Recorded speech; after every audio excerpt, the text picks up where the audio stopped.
All right, everybody, how you doing? This is Robert Rivera with Who's On First. We have Pablo and we have Yahir. I said it wrong, didn't I? Yeah. He'll correct me. He'll fix me up. Go ahead and introduce yourselves. All right, my name's Yahir. I'm 15 years old. Yeah, I just love the sport of baseball. My name is Pablo Rivera. I'm Yahir dad, and I'm helping him get better. Okay. Yahir, what position do you play? I would say I'm a utility player, so I like to play at every single position. So my dad, he played baseball in high school in Puerto Rico, and when I was little, he just brought it to me, and I just fell in love with the sport since T-ball. So. How did you introduce him to the game? Yeah, when he was like 2 years old, I bought a plastic tee and a little bat, from Dollar Tree.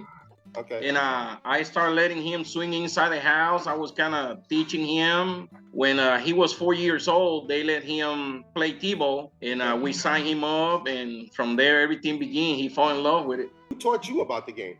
A lot of friends in Puerto Rico. My grandpa, rest in peace, he was a AA fan of the Cariduros de Fajardo.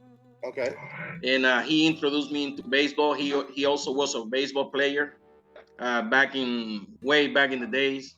Mm-hmm. And that's how I fell in love with it.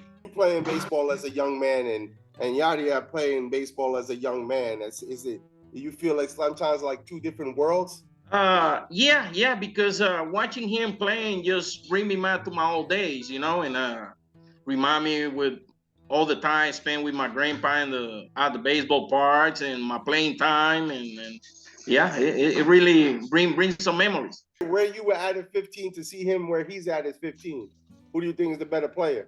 Of course, it will be him. He say that. Don't ever say that. But I'd say, well, I mean, I have to admit it. You have more talent than I was. Yeah.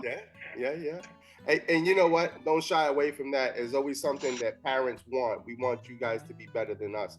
I want my son to do better than I did. So I mean, that's a great knowledge that your dad is giving you, and take it. I would definitely take it. Now you're 15 years old, and you got 3 more years of high school. Where you playing high school ball at? Well, right now I'm not playing high school ball, okay. But I'm a sophomore. We live in Lake Charles, Louisiana. It's a powerhouse over here. There's a lot of powerhouse schools down here. I used to play baseball at a 3A school called Westlake High School. I'd say 2 years, and then but right now I'm not playing high school baseball. Where are you taking your talents to? Are you playing travel ball team, or are you just taking a little hiatus? I'm gonna play summer ball. I don't know where I'm gonna transfer to yet, but It's most definitely probably gonna be one of those powerhouses. So. Okay. If you could play anywhere, where would you want to play? He played outfield in high school, and when I played baseball, they always called me the Cannon. That was my nickname. I always have a good arm, so I would say outfield or pitch. Where do you see yourself in 5-10 years? Hopefully, playing college ball. After that, try to get into majors or play overseas. That's a dream of mine, play overseas in Japan and all those countries like that. That would be a dream of mine. Just because you can't play in Major League Baseball doesn't mean there's no baseball around. You can go play in Australia, you can play in Israel. So don't just pigeonhole yourself to a Major League Baseball. You guys are very, very lucky. You guys have the internet. We didn't have the internet when playing in Puerto Rico and sandlot ball and all this stuff. Nobody knew who you were. Nobody knew nothing. And you could be the best baseball player if you was playing whatever. God knows where you'd be today, Yes, sir. If you were playing for Perfect Game and stuff like that. There's so much out there. But he just touched on something that I want all my viewers to think about. There's a lot more baseball than just here in the United States. There's a lot more than Major League Baseball. There's a lot of stuff that you can do outside of it. So, I mean, if I tell you tomorrow you can't play baseball no more, what would you want to do? Man, I really don't know, but in college I would like to study kinesiology, so be a physical therapist. So that would be something that I would like to do. There you go. I mean, and that's something that maybe you can achieve, be a therapist for a baseball team, and watch those guys and stretch them out at the beginning. It's a job, man. It's a job, and it pays some pretty decent change, man. So what's your favorite subject in school?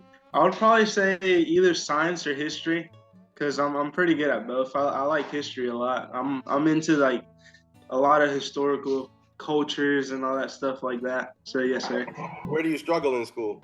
Oh, math, for sure. Nah, man, Math is something that you should really practice on. You know, you learn the easy stuff is good, but math is something you're going to be carrying around for the rest of your life.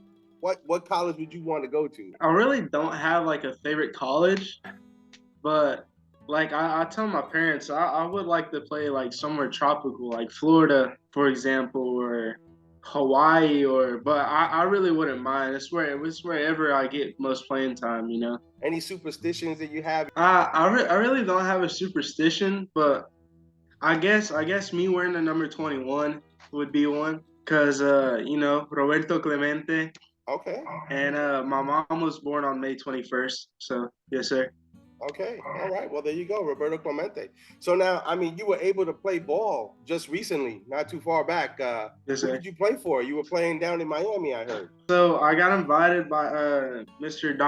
Brian Dominico, Power Showcase, and it was a really cool experience. I mean, there was kids from Korea, Italy, Japan, Australia, all over the U.S. just come there, play baseball, showcase their talents, and we got to see some big old home runs too. So it was pretty cool. We saw some kids, 17 years old. They were hitting 500 feet home run.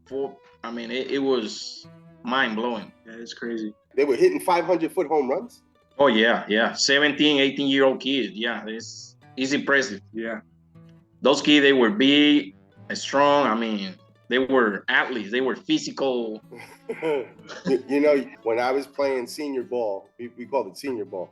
We were 15, 16, and we had to play a team out from Long Island, Staten Island, somewhere like that. And they had a third baseman. I mean, yeah, the guy had a beard. I was like, what the heck? How does this guy have a beard? He hit a check swing home run. Wow. It's like, check that guy's birth certificate. There's no way that guy's 15, 16. And they said, no, he's 15, 16. I said, ask his wife and 2 kids. They sit in the stand. Get out of here. Like a monster. It was some wild stuff, man. And in the Miami, in the Marlins, the Truett, was it Truett Field? What field is that? I was just there too. I think Lone Depot Park. Lone Depot Park. In Lone Depot Park, these guys are hitting 500-foot shots. Yep, yes sir. Wow. How did you fare in that tournament? How'd you make out? I got invited a little bit too late.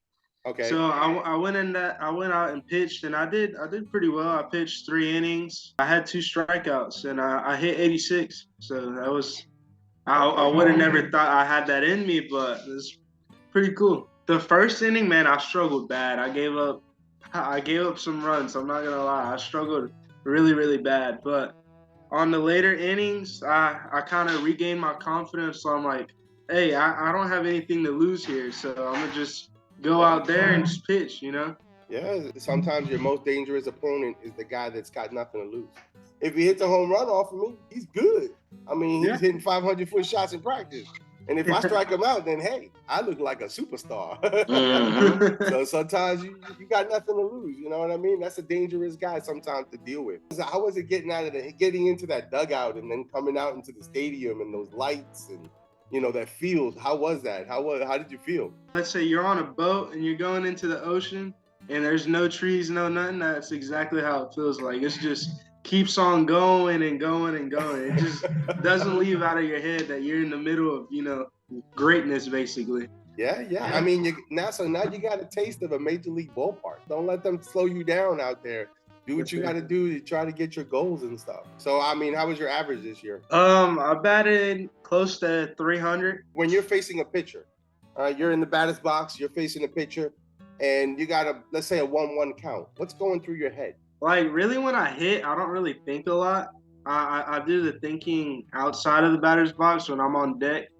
Try to see where the arm angle's at, if he's tipping his pitches. But really, if it's a 1-1 count, I'm looking at something away. Now, if you're pitching and you had 0-2 count, what are you gonna throw? Probably my split. Just a split ball? I have a split, cutter, 4-seam, 2-seam, kind of like a slurve. Right. And I have a slider as well. Yes, sir. All right. So who taught you that? Did Dad teach you all that stuff? No, he wasn't a pitcher. Nah, I never was a pitcher in my playing time. I haven't heard of a slurve in a long time. A slurve pitcher. I used to go to 2 different pitching coaches. Now I go to one right now. One is Colin Cober. He pitches for the I think it's the Arkansas Travelers, the AA team for Okay. the Mariners. Another guy, which is DC Arsenault. He's a pitching coach here in a high school named Sulphur. He used to pitch for LSU A. Also, I like to watch a lot of Japanese baseball, so that's where I kind of got my split from. So. Okay. On Pluto, they have a lot of Korean league, especially during the winter. They get a lot of Korean league. I've seen some Australian league too. That's pretty interesting. But for me, the Australian league, and this guy, nobody get offended, don't get upset, nobody call CNN and everybody. Listen, in Australia, for me, either the pitcher good or he sucks. There's never an in-between guy. There's never a guy that throws 2 strikes and then all of a sudden he throws 5. They're either terrible or they're good. And that's what I saw last year in the Australian league. I don't know. Hopefully, maybe that'll be changing. But I mean, Australia did make a charge at the WBC this year. They did qualify, and that was amazing. What did you think of Miami? I like Miami. A lot of Hispanics there. There. Oh, yeah. When I was down for the WBC, when I pulled up to the cop and I said, "Hey, where's the stadium?" And he said, "Yeah, get the loca." I was like, "Oh, wow, wait a minute. Hold on a second." I was like, "El estadio?" I was like, okay. I like Miami. I think it's a whole different country. That place is amazing. You walk into places and they're like, "How can I help you?" And then you say, "Let me get a small coffee." And they're, "What? You'll be like, "Oh, man. Why you started English if you don't speak English?" You got a good experience. And that's something that you're always going to take with you, no matter where you go. For sure. I have a cousin of mine that pitched in the old Shea Stadium, you know, and that's something that no matter what, he can always say, "I pitched at Shea Stadium." You know, he never made it to the pros, he never made it to the minors, but you know, I don't know how to play baseball. Teach me what would I think about? There's a friend of ours that lives in Miami. The one thing that he told me is, do you know what is the one thing that can handicap you as a person? It's a bad attitude. Because a lot of people are gonna, look, like that guy he has a bad attitude. I'm gonna get away from him, you know? Right. Those lessons that you're learning on the field is something that you're gonna take with you for the rest of your life. What do you do for a living, Pablo? You drive trucks, right? Yes, sir. I'm a truck driver. We hold chemical waste. We do it all. We do it all. You know, baseball is really, it's a game, but at the same time, baseball teach you life lessons. Yes. When you work in the company, you got to be a team player. You know, you see somebody struggling or somebody that not doing something right, you approach him and you kind of teach him and say, do it this way, because if you keep doing it that way, you're gonna hurt yourself. Right. So pretty much in baseball, you know, you learn with guys, you know, look, put the glove this way because now you're gonna miss all the balls, or so baseball is a life lesson. So I kind of apply everything I learn on the field of baseball to my work, you know, to my daily basis. Yeah. Like I tell my son, I say, we don't have bad days. We just have bad moments. Yeah. You know, you have to, you know, get over and start all over again. It's just a moment, just went bad. Don't let that moment ruin your day. Yeah. Don't let that bad moment ruin your whole life. Right. Yeah, he threw a ball, he hit a home run. Well, just clear your mind and let's get back to work. That's right. Give me a play or a home run. That one of the things that you always remember. We're playing against, I think it was like a 13U, maybe 14U team. They were 14U. Yeah. They pitched me a little change up down the middle. I'm telling you, it could have probably went 400 feet, but it hit the top of like a big old tree and it went straight down. So, but yeah, I have the picture in my room too. So it's a really big moment of mine in baseball. All right, that's great, man. You always have those good memories. We're gonna wrap it up, and I'm gonna ask you my curveball question. You ready? At the end of the game, where you going? Where you making Dad take you? Man, where do you like to go? I would say probably a Dominican restaurant, Puerto Rican restaurant, something like that. You know? All right. Yeah. You know, a lot of time after the game, we gather with the coaches and the parents and the rest of the teammates, and we go to a Mexican restaurant, Cajun. Yeah, we go different places. Yeah, man. So I mean, you got any parting words? Anything you like to any shout outs? You got a girlfriend? What's going on? Yo, you got a girlfriend, man? Nah, not right now, man. Nah, no girlfriend. Not right now. Oh, stay away from girls. They're too expensive anyway. Yeah. Anybody you want to send a shout out to? Most definitely my summer ball coach, Coach Fontenot. Okay. Love that guy to death, you know. My boys from Iota, Dom and Blayton. Okay. Love those guys to heart too.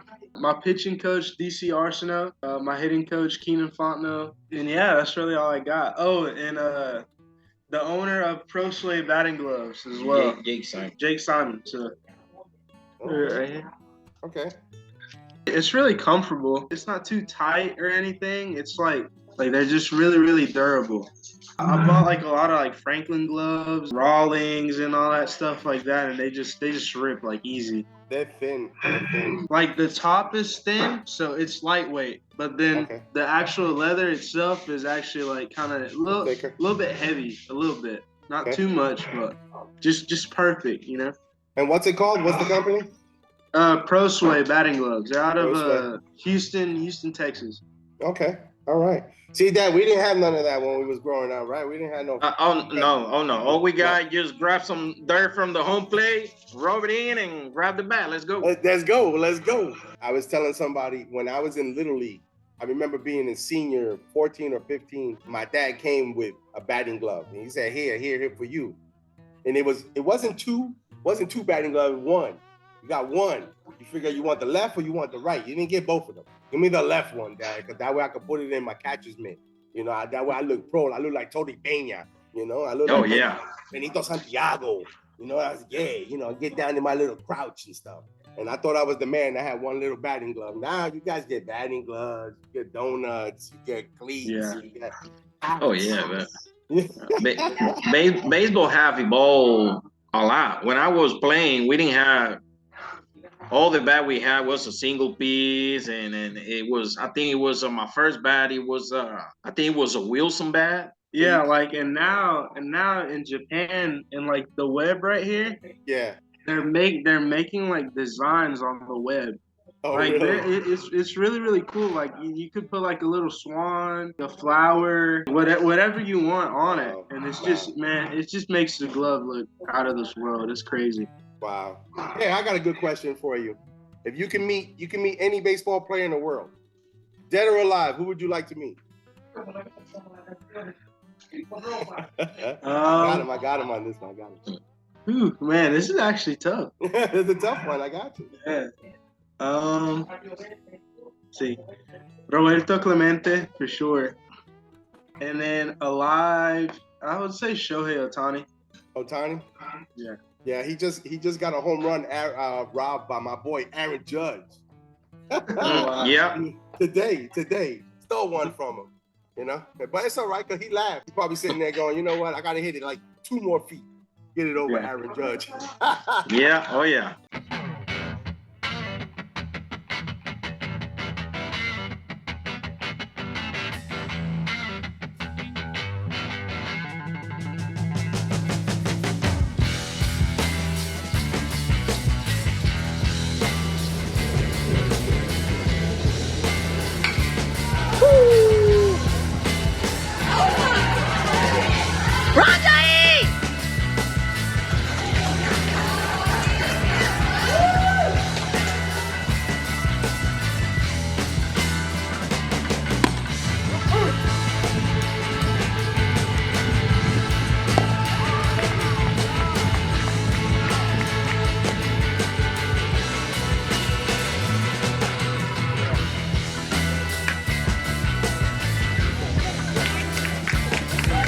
Run, Yahir, run, Papa! There you go!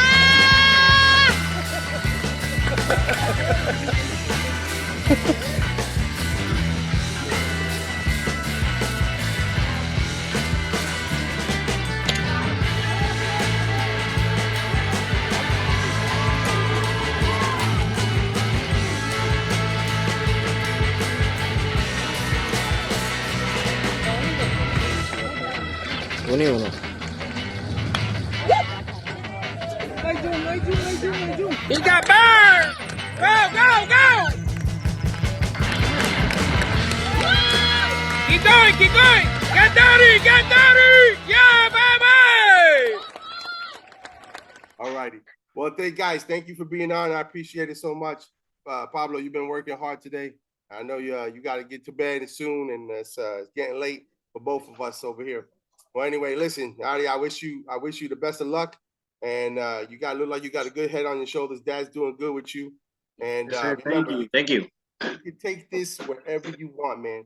Don't just settle to be a player. You could be an agent. You could be a baseball chiropractor, a stretching massage guy, a therapist, whatever you want to do, man.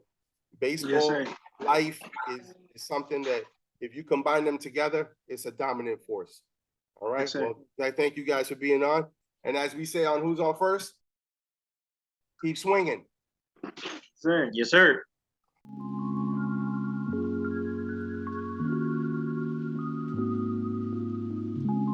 If you like the show, please do me a favor. Subscribe. Right?